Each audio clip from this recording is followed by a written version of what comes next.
I was 26 when I decided to go down to Caroline and find out more about it. I lived and worked in Belfast at that time. It was 73, I think. It wasn't a very pleasant time, and I needed something to do. Also, my mother had been a Wren officer during the war, and that's how she came to Belfast, so there was that connection. She would have liked me, I suspect, to have joined the Wrens whenever I left school, but didn't really think I wanted to do that then.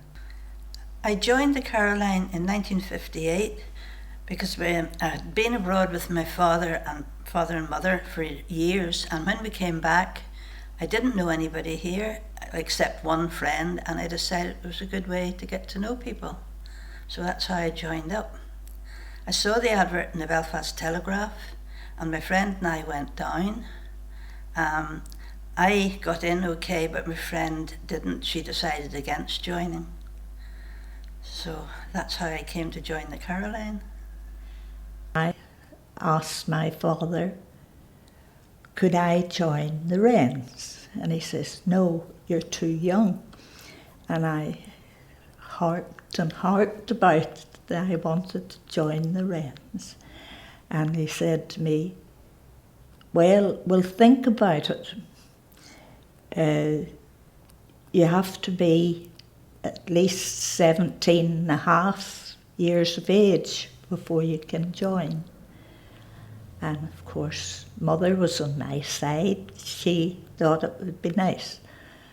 Father said, you can only join providing you are immobile. You're too young to go away to be mobile, move across the water. And so that satisfied me. I saw it as a way of furthering my outlook in life in a way, and things that I didn't maybe know existed before.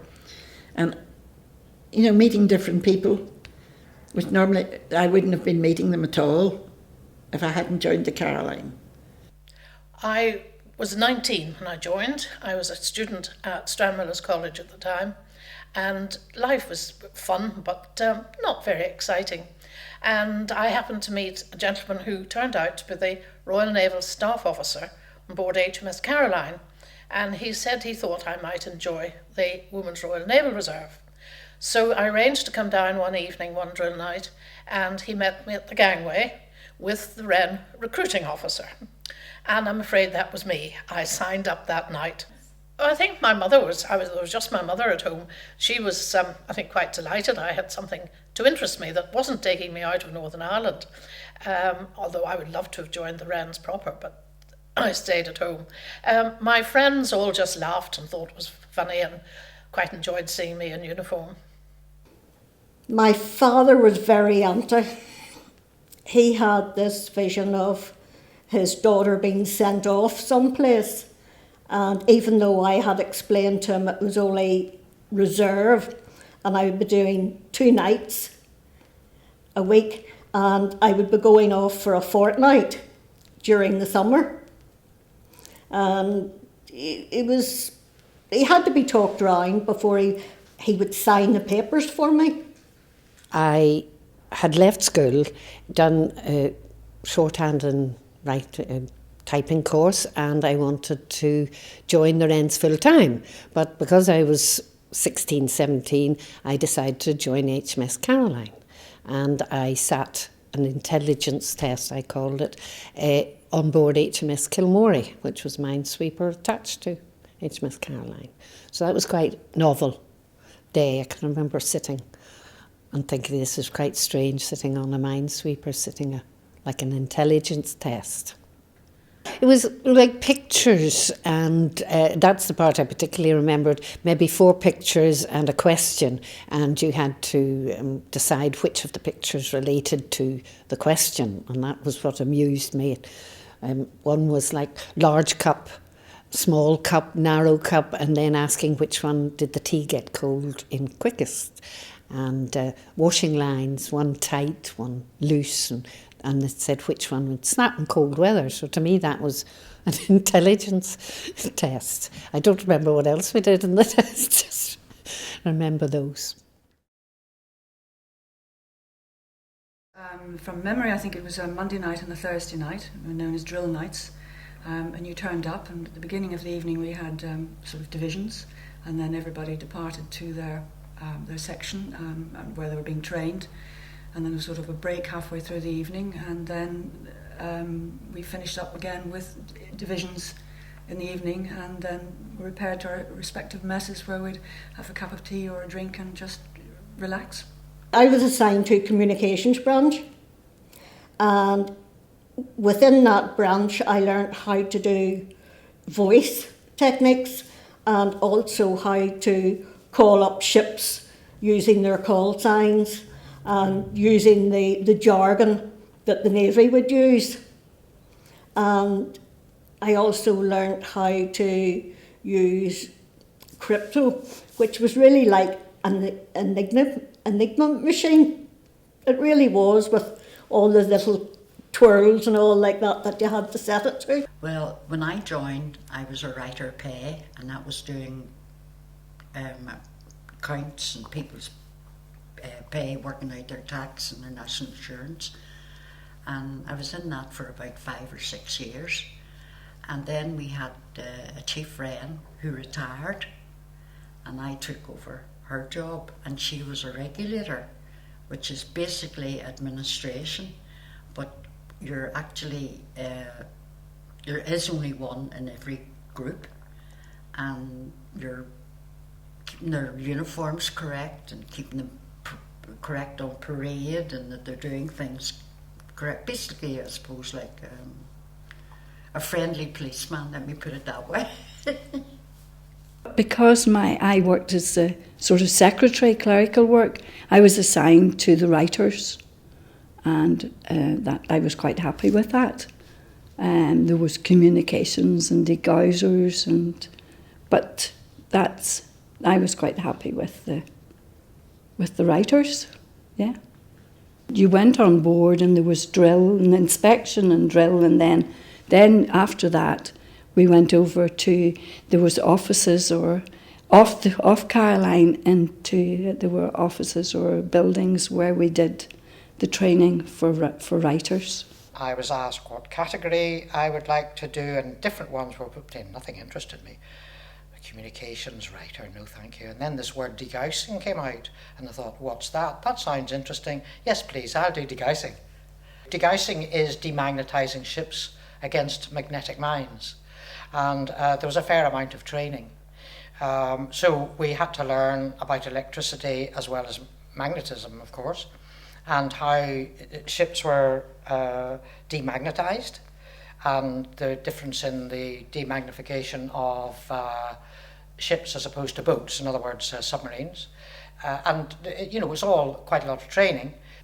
If we went down, or some days they had Saturdays or Sundays, but on Sundays it was usually sailing, and I would have gone down to that. And Saturdays we would have gone to Ballykilner, which is an army camp, for shooting, and we used to shoot the 303 rifles and pistols, and I liked it. And I used to go, they went to Bisley once a year, which is the equivalent of Wimbledon to tennis, and we had the competition with the other divisions that were there. And then Sunday we went sailing, and had to go down the rope ladder down the side of the Caroline, and that was anything but pleasant. You went down backwards, just right down the side of the Caroline and into the cutter, and that was it. Hopefully you got home again. So, but it's all very enjoyable. I loved the uniform. I like all the I think the naval uniform is nicer than any of the other services. We wore skirt and jacket, which they were quite heavy and like felt, woolly, and black stockings, big laced up shoes, and the shoes had to be very shiny. That's what I remember, and a little hat with HMS Caroline on it. I remember feeling, when I actually came down, got the uniform and all the rest, I felt quite proud, because I felt quite proud of the uniform. Yes, I did. We had to go up in the train with an empty suitcase to the Caroline, and I was thrilled in my uniform because we got such a lot. You got a good Burberry, a winter coat, 2 suits, 2 navy suits, blouses, everything right down to a very toothbrush. Your shoes, tights, the lot. The first time I got my uniform, I thought, this is great, this is me, I'm a Wren at last. But the jacket was a wee bit,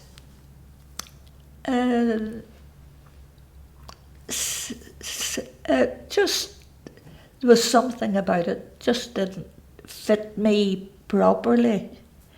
So my mother took me to a tailor, a well-known firm in those days called Hector Power, either Power or Powell, some of the two. And I got a wee tuck in the jacket here, a wee tuck in the jacket there. It was done well because nobody would know that I had it altered to suit me. I had been in the Girls' Brigade when I was young in the church organisation, and it was a similar sort of uniform, a jacket and skirt, black, which was difficult to keep clean. We always had to use the old sellotape to get the bits of fluff off the uniform. I think actually in the beginning the shirts were quite primitive, the old collars with the little studs at the back and the front, separate colour from the shirt. Difficult to launder as well. One thing I really didn't like were the shoes.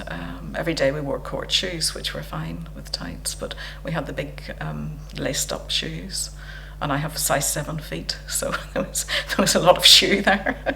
Shiny shoe, which wasn't great. They had stockings and they had seams, and your seams had to be straight. And I was never very good with straight seams.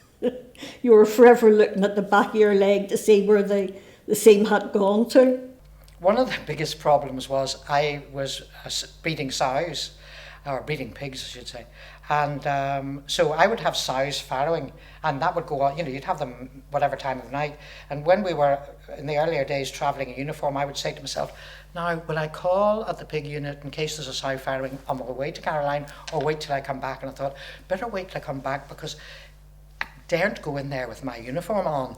The smell or something will be attached to my uniform by the time I get to Caroline. So very often it was sort of come home from Caroline, look over the fence as it were, see if there's a sow farrowing. If there was, I would dash home, change my clothes, and then look after the sow till 2 or 3 or 4 in the morning, whatever was required. Well, we would have had 2 or 3 mess dinners a year for varying occasions, but always one around Trafalgar. We always had a Trafalgar night dinner on board.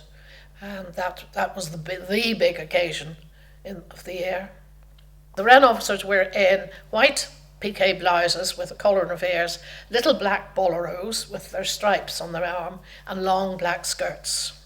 And that was then changed. Somebody thought it was time to change it, and they changed it to long blue dresses, sort of dark blue dress with a jacket. Then nobody liked that. So at great expense then we all had to start and go back to what it originally had been, the jacket. And the girls now seem to wear bow ties. They don't have collar and revers. They seem to wear bow ties like the men. And they can wear trousers with it if they want, I think. So many of us were picked by our height to go up for the D-Day parade in Belfast. So I was picked, anybody 5'5" and up was picked to go up, and we had to go up and train up at Pollockdock. And whatever way I was standing with my feet like that, and you meant to stand like that, a naval officer, a petty officer came up and pushed my foot, and I said, "Don't you push me." I remember saying that to him. I thought, you imagine saying that now, Well, we all had to do a fortnight's annual training. That was part of our commitment. And so that was done in England and Scotland, as far as I was concerned. I didn't get to go abroad. Some others did. but it was necessary for you to go and do that because you advanced or you practiced what you had been learning, and it was essential. At those days, we received a bounty. I think it was about £90 a year.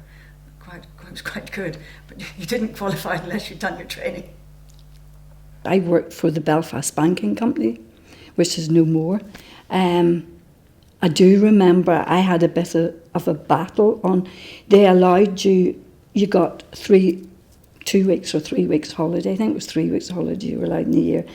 And because you were doing service as such, you were allowed an extra week. And I got word that I was going to Plymouth, and the manager at the time, well, actually 2 managers in Donegal Square North, they weren't going to allow me to go. But I was determined I was going, and even if it meant losing my job, I was going. So that I remember that. In the end, they reneged and I was allowed to go.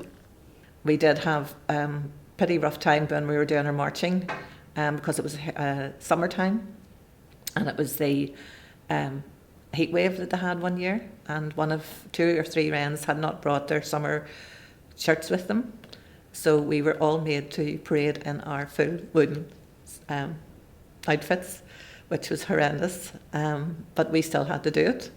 And it was actually one of the Royal Marines who were at the side watching the girl training us said, "Would you mind taking those girls inside? This is ridiculous." And she says no, because they didn't bring their uniforms with them. So that was an experience that sort of taught you, don't forget anything. And it wasn't the people from Belfast who had forgotten, by the way. I remember Plymouth when we were there, because the food was so bad, I didn't eat very much, and I lost half a stone in the 2 weeks. We were told at that time that they got, now I can't remember the amount that was allowed to feed a wren or a rating for a day, but it was very, like 1 and 6pence or something. It was a ridiculous amount that they got from the government to feed you while you were there. You got opportunities to do things which you wouldn't normally get being just in civilian life. I mean, I got the opportunity of going through the tank, as they call it, in Portsmouth. It's for training divers and submariners. It's about 100 to 200 feet deep. And it's also to train you how to escape from a helicopter if it goes into the water. Well, in Gibraltar I worked what was known as watches. And for example, I worked from 8 in the morning till 12. And I was off then. But then I came back at 8 o'clock at night and worked to 8 in the morning. And then I would have that day off. We had 1 day off, and a lot of the watch ones were going to Tangiers.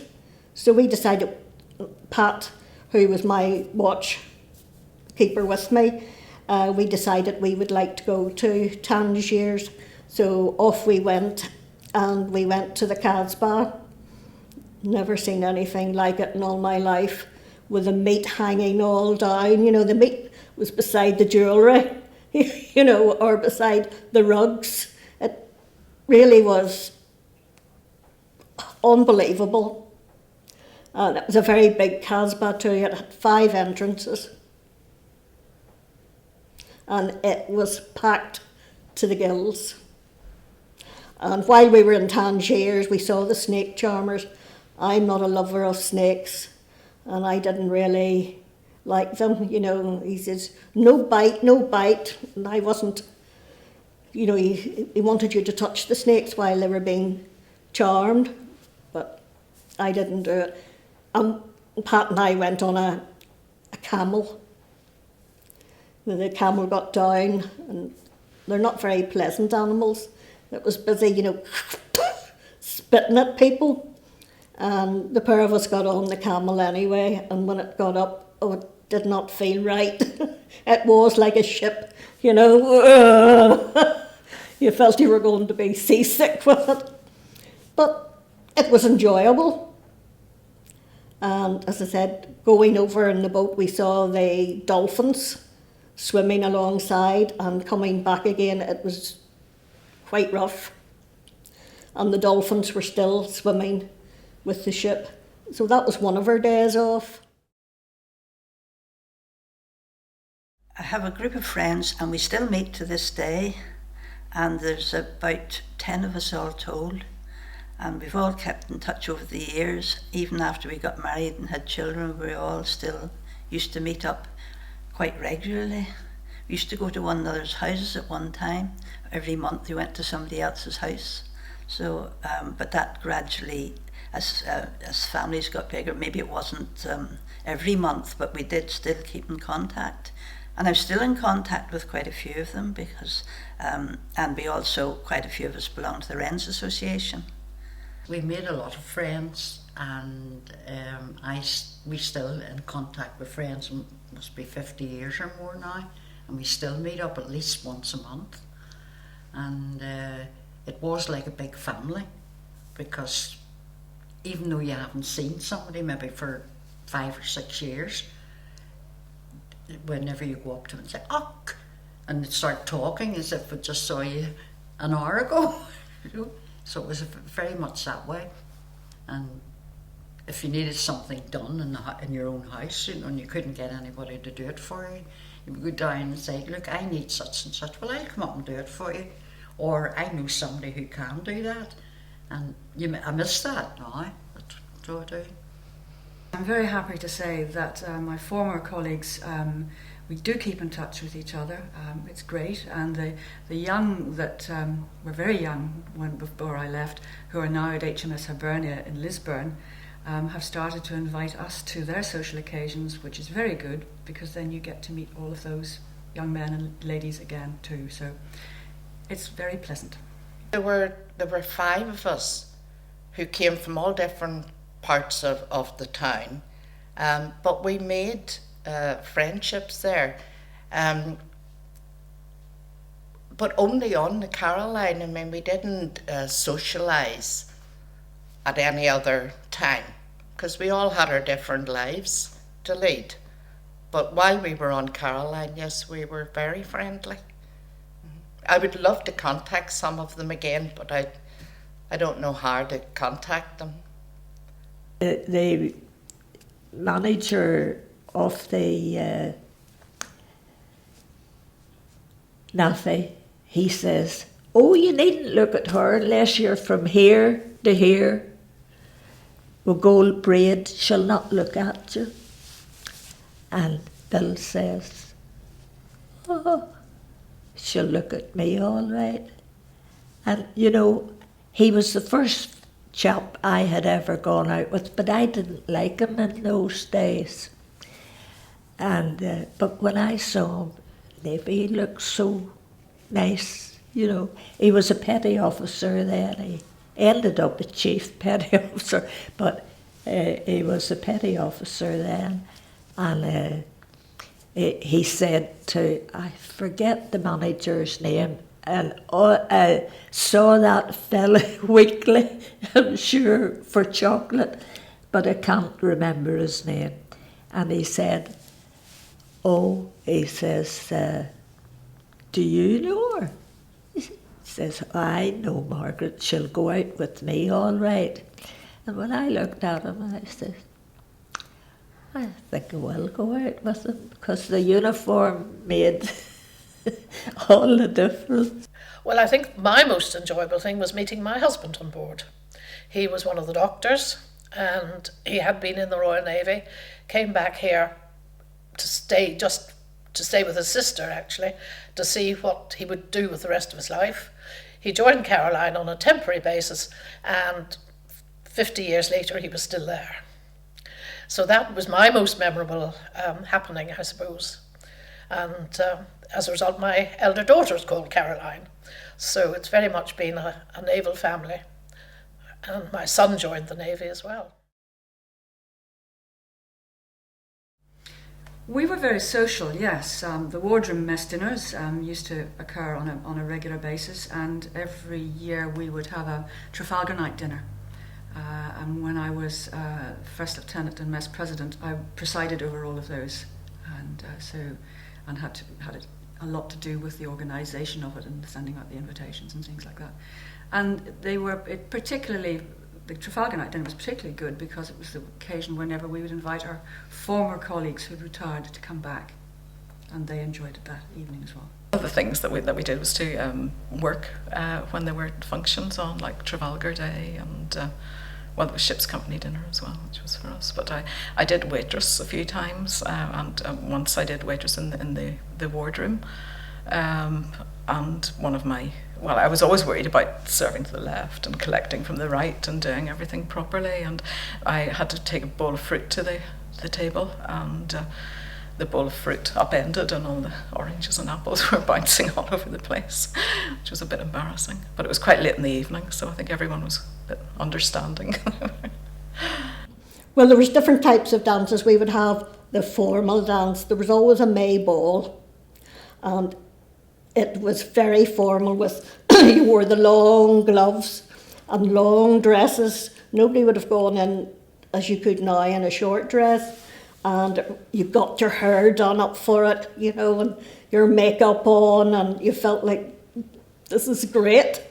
I remember one dance, and I had borrowed a dress from this girl, and it was lovely. It was frilly or something, not long, but we were coming down from one deck to the other, and I stepped on one of the frills, and I heard it rip.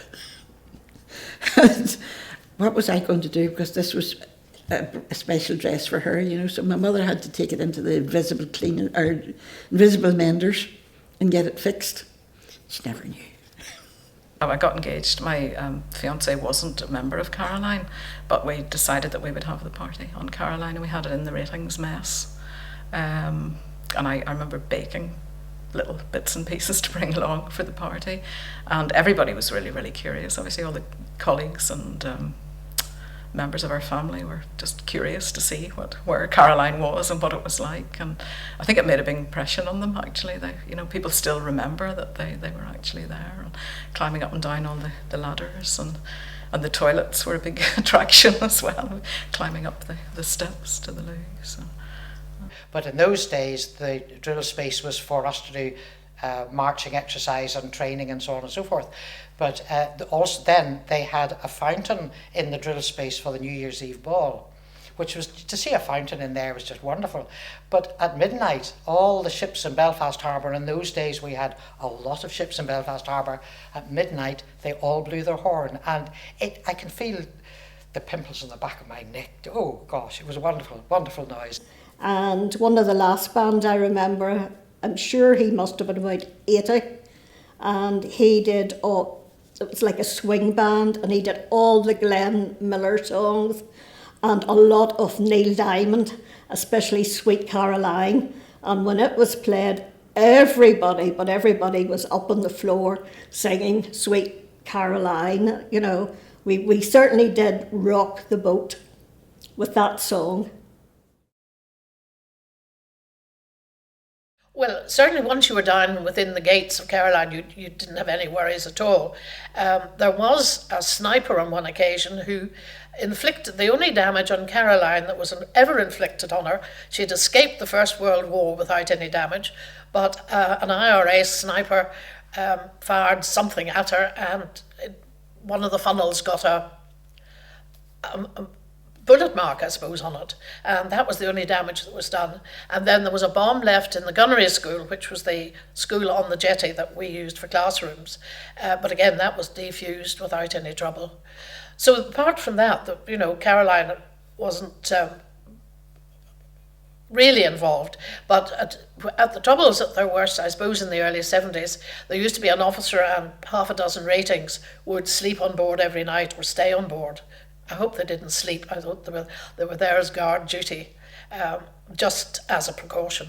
Well, Belfast more or less became a ghost town, the centre of Belfast.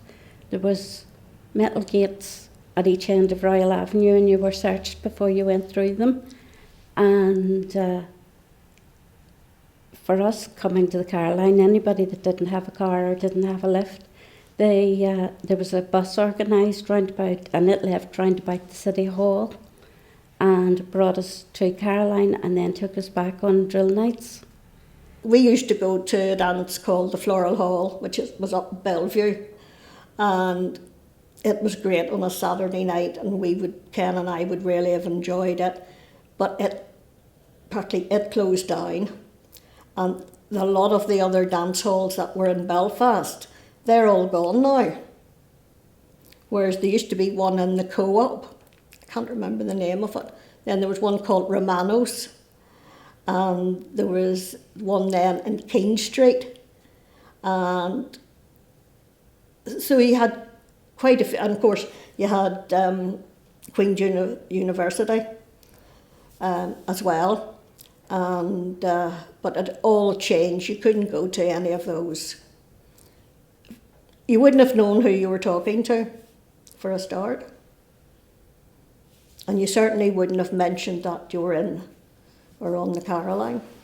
It was horrible. You were frightened to go out at night, and because of that, the Caroline, you weren't allowed to go home on your own. You had to be, we weren't allowed to walk up through the docks or anything like that, especially the girls. So what happened then was anybody who lived in your area, the fellas or girls who lived, would have given you a lift home and picked you up, met you in town and brought you down. So it always looked as if we were just ordinary people going about our business. And to say the uniform was never on display anywhere. We were supposed to get changed on board. Quite often I would change into my uniform and just put a big coat on over the top. And I'd have my hat beside me in the car in a bag. And that just, I was worried about that sometimes, because there would have been a lot of bomb scares and things, and we would have been diverted into areas of Belfast that I wasn't familiar with. And it did strike me at times that if I were hauled out of the car, that or had to get out of the car in the wrong place, that it was pretty obvious from the shiny shoes and the whatever else that I was involved in the Navy. We were going to the disco on a Friday night, and we were walking along Union Street, and a bomb exploded at the Irish News. And well, luckily, I don't know if anybody was hurt or not. We weren't. We were all right, but we just turned around and went back home again. You were fairly shaken up about it. I do remember getting dropped off one night in Royal Avenue, waiting to get a bus going up to home again, and I got shoved into a doorway by this soldier. I literally hit the door, and he says, and there was shots being fired down Royal Avenue, and he saved my life that night.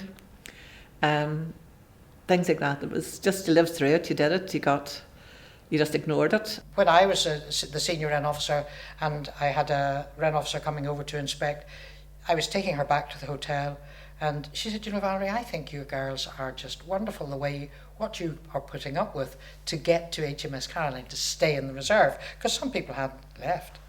And a few weeks later I had a letter from her saying that their lordships would like to give the Wrens a weekend in Portsmouth. So we all got air tickets to go to Portsmouth, to stay in Portsmouth for a weekend. And I mean, it was just wonderful, but it was quite amusing for those that went through it, in that, in those days, if you went into a shop in Belfast, you opened your handbag to be searched. And I was out in Portsmouth watching some of the Wrens, and as soon as they went up to a shop of any sort, opened the handbags, and of course, what's all this about? People are wondering why they opening their handbags. It had become a habit. And so I thought it was most generous of their lordships to have us to Portsmouth for a weekend. And it was very much appreciated. Well, it was changing just as I was retiring in the late 80s, because Wrens were then being accepted to go to sea. They were losing the title of Wrens because they were female members of the Royal Navy, not Wrens anymore, although I think most people still refer to females in the Navy as Wrens. When you were a Wren, in those days, when we went on board the Liverpool ferry, we went first class and we had a berth, whereas if the boys were going across to their course, they were second class and didn't get a berth. And also you would have found, because you travelled in uniform, if you went on the train and the train was packed, Jack Tar, a sailor, would have got up and given you a seat because you were a Wren. Whereas that has changed now. So it has. But I liked it the way it was. I certainly wouldn't have wanted to go to sea because I got seasick very easily.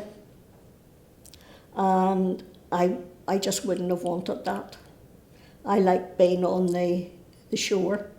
And what we were being trained for was, should there be another war and the men were called up, well, we could man the posts on land. And that's what we were trained for. We weren't trained to go to sea. I just loved it. I say to people even now, it wasn't like work. It was like a holiday camp.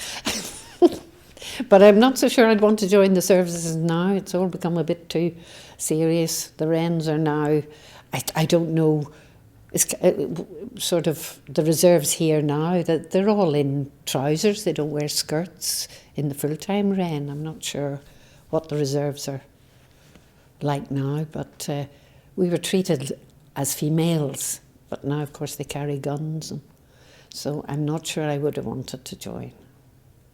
From I left, the women have now joined. They basically have joined the Royal Navy, and they serve on board ship along with the men. Now, that wouldn't have suited me. I was always seasick when I went to sea, and because as I said to one of the chaps, I says, you know, you could have left me in Bangor Bay and I told me I was anywhere and I'd have believed you, for all I saw was the water going along the side of the ship.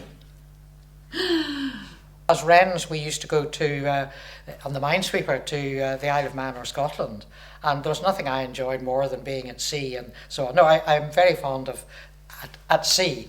Some of my favourite holidays now, I'm not interested in big shipping, but I would do sort of coastal type holidays or a lot of river holidays, because I just like something about the flow of a boat in the water or a ship in the water, something very gentle. I have done the Norwegian coast, which was very exciting, so I still have a thing for the sea. So I think I would have been, yes, a seaman or seawoman, whatever they call them now.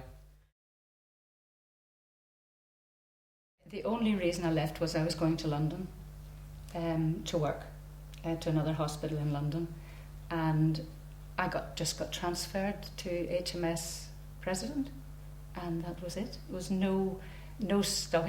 I went straight from HMS Caroline to HMS President, where I was there for a few years.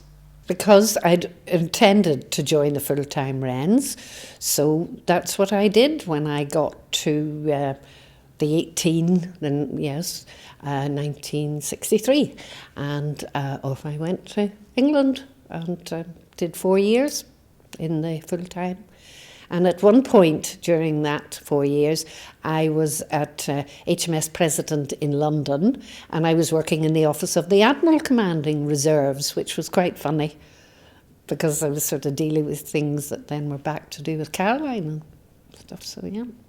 When I came back, I would have rejoined, but I did apply, but it seemed to me that they wanted me to resit a test again after all the years, because by that time I was into my 30s.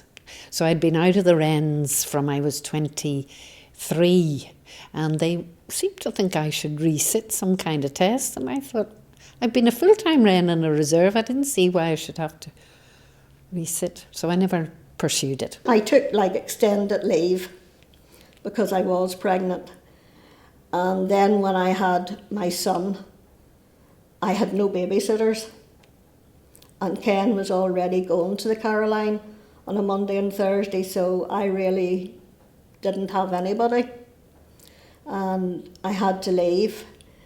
And I told them, and I said I was very sorry, and they said they were very sorry to lose me. that was really it. Just handed in all my kit. It went back, and that was it.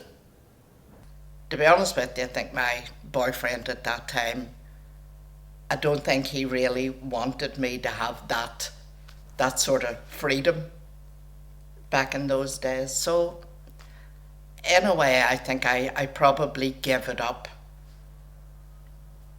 you know, for him. Now, we did get married, so that was okay. But I think I regretted giving it up. You know, I would like to have stayed. We'd signed up for, I think, a period of 3 years, and my last 3 years was just after I got married. That made it, there were several reasons really. My husband wasn't involved in Caroline.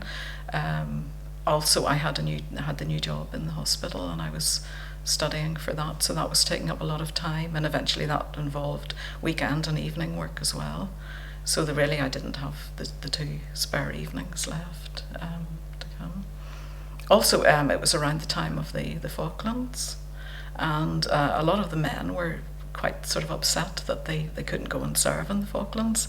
And I suppose I really began to question actually why I was on Caroline, because I didn't want to be involved in a war situation really. And was I just there for the social aspect of it? And that was also involved in my decision not to sign on. Well, I left in 1990, and I had to leave because I was too old. I was 50. So I had no option. And it was a sad time too, leaving. And they gave me a leaving gift and a party. Well, you leave, mostly you leave on age, depending on your rank. First officers, I think, went about the age of 50. Chief officers went at 53, which was when I left. I was dined out by the Naval Control of Shipping Branch in Liverpool with a wonderful dinner on board HMS Eaglet, and presented with some lovely gifts, and really was able to say goodbye properly. I had to make a speech, of course, which didn't appeal to me, but it certainly was worth it. It was a lovely evening, well remembered. In many ways, I was lucky in that you could get an extension. And when I came to the end, to the age that I had to leave, that was 50, I was in the wardroom, and the captain came to the wardroom, and he came over to me and he said, "Have you by any chance looked in your pigeonhole this evening?" I said, "No, sir, of course, when I came on board I did." And he said, "Well, I would suggest you go and look at it now." And I thought, well, why on earth? I thought, I'll wait till I'm going ashore. And I opened the envelope, and in it said, "You have an extension of 5 years." Now, that was exceptional. I only never ever knew anybody who got an extension year by year, but 5 years was just wonderful. So I had an extra 5 years. I really believe that all of us, all men and women who'd served on Caroline, I think that they thoroughly enjoyed it, they benefited from it, and a lot of us met our future, as I say, spouses there, and happily we still remain in contact with each other to a lesser or a greater degree, depending on the person. I think it was a wonderful way to learn about the world and the people in it. You met all sorts of people from all sides of life, and you travelled, of course, a certain amount. I think it was a wonderful way for a girl from Northern Ireland to broaden her outlook, because we can be very narrow-minded here. And I think something like the reserves certainly opened our eyes to what went on beyond Northern Ireland. And we were such a variety of people. You know, you had anything from a builder to a civil engineer to a doctor and surgeon. You know, all the nearly all of the professions were there. And in the lower deck you had electricians and, you know, school teachers, all that sort of thing. They were all there. It was great. I thoroughly enjoyed my time in the Caroline, and I would recommend it to any young person who wanted to get a taste of naval life and then make up their mind whether they want to join up the regular or whether to stay just as reservist. But certainly it was very pleasant in my time. I think for anyone nowadays, if they want a little bit of adventure and to meet new friends, joining the Wrens would be a great way of doing it. The same as the army have the Territorial Army, things like that. There's a great feeling of camaraderie in it, and you do learn things that you maybe wouldn't learn just in normal everyday life. So yeah, to sum it up, I think I would, if I was 18 now, I would probably join. My time in the Wrens was lovely, and I think it's a good thing for a young person to be in the forces, but your heart has to be in it. You just, you know, it wasn't just a job for me. It was to do with the sea, it was to do with the ships, and Caroline was a great base, you know, to have. It really, really was lovely.